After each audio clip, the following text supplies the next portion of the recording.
কথাটা ফ্রান্সিস বেকনের।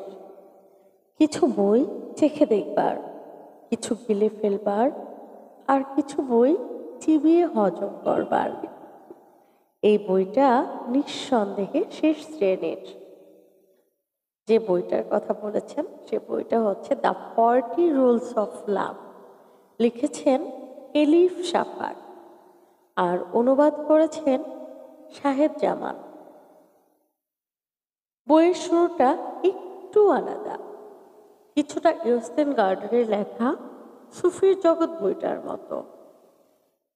3 সন্তানের জননী এলা এজেড জাহানার লেখা মধুর অবিশ্বাস নামের উপন্যাস পড়ার মাধ্যমে প্রথম জানতে পারে মাওলানা জালালউদ্দিন রুমি ও তার আধ্যাত্মিক গুরু শামস তাবরিজের কথা।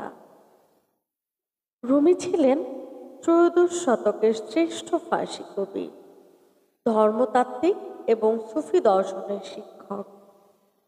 শামস তাবরিজের সাথে রুমির দেখা হলো কাকতালীয়ভাবে কোনো এক শরৎকালে।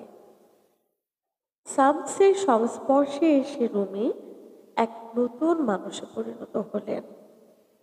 তার ভিতর আধ্যাত্মিকতা প্রবেশ করল শামসের মাধ্যমে।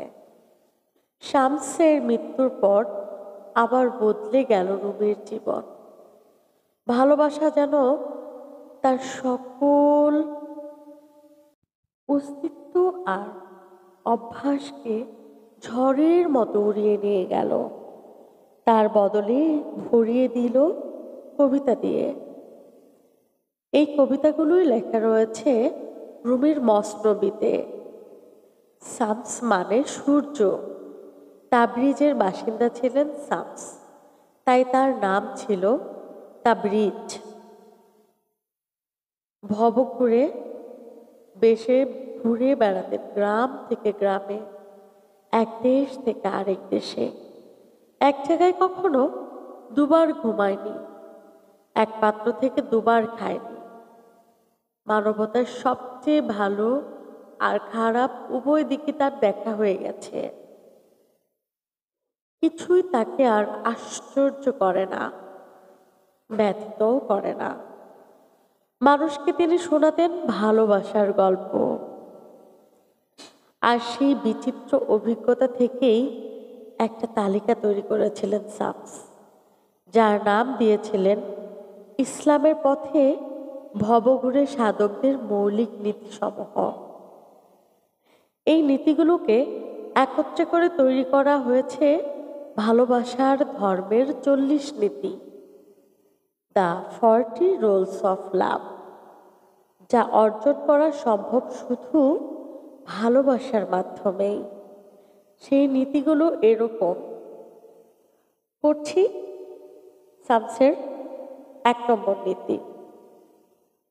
স্রষ্টা বলতে আমরা যা বুঝি তা আসলে আমাদের নিজেদের সম্পর্কে ধারণারই সরাসরি প্রতিবিম্ব মাত্র।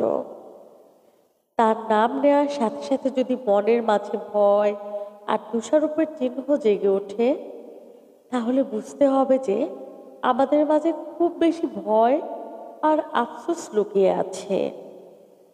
আবার আমরা যদি স্রষ্টাকে ভালোবাসা আর দয়ার সাগর হিসেবে দেখি, তাহলে বুঝতে হবে সেই একই জিনিস রয়েছে আমাদের ভেতর।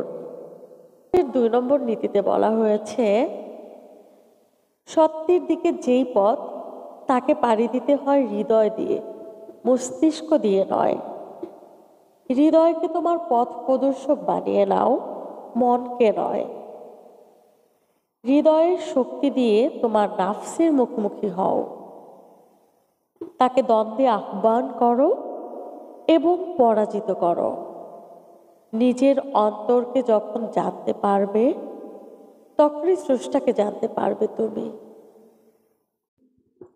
3 নম্বর নীতিতে বলা হয়েছে, প্রত্যেক পাঠকের জন্যই পবিত্র কুরআনকে বোঝার ক্ষমতা আলাদা আলাদা, যা নির্ভর করে তার নিজস্ব বুদ্ধিমত্তার উপর।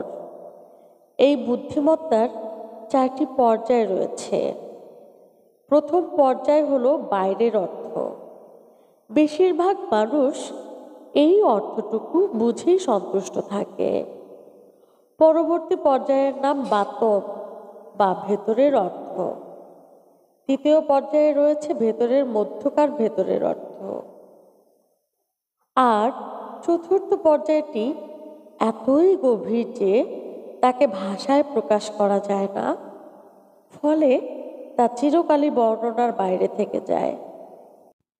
শামসের 4 নম্বর নীতিতে বলা হয়েছে, এই মহাবিশ্বের সবার মাঝে সবকিছুর মাঝে সৃষ্টিকর্তার পরিচয় পাওয়া যায়, কারণ তিনি কোনো মসজিদ, সিনাগগ বা গির্জায় সীমাবদ্ধ নন।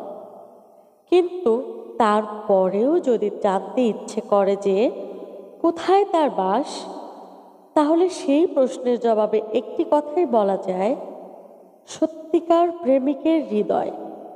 স্রষ্টাকে একবার দেখার পর কেউ যদি বেঁচে থাকেনি, এটা যেমন সত্যি, তেমনি তার দর্শন পাওয়ার পর কেউ মৃত্যুবরণ করেনি, এটাও সত্যি। তাকে যে খুঁজে পায়, অনন্তকালের জন্য সে তার মাঝে বিলীন হয়ে যায়। পড়ছি শামসের 5 নম্বর নীতি। ভালোবাসা এবং বুদ্ধিমত্তা হচ্ছে সম্পূর্ণ আলাদা জিনিস দিয়ে তৈরি। বুদ্ধিমত্তা মানুষকে বেঁধে রাখে এবং এতে কোনো ঝুঁকি নেই, কিন্তু ভালোবাসায় সব বন্ধন মুক্ত হয়ে যায় আর সবকিছু পড়ে যায় ঝুঁকির মুখে। বুদ্ধিমত্তা হচ্ছে সদা সতর্ক, উপদেশ দিয়ে বলে অধিক আনন্দ থেকে সাবধান। আর অন্যদিকে ভালোবাসা বলে কি আসে যায়, চলো ডুব দিই।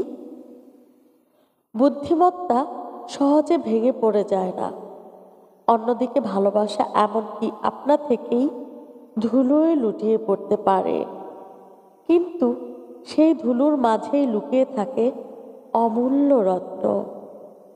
যে হৃদয় ভেঙে গেছে সে লুকিয়ে রাখে সেই রত্ন।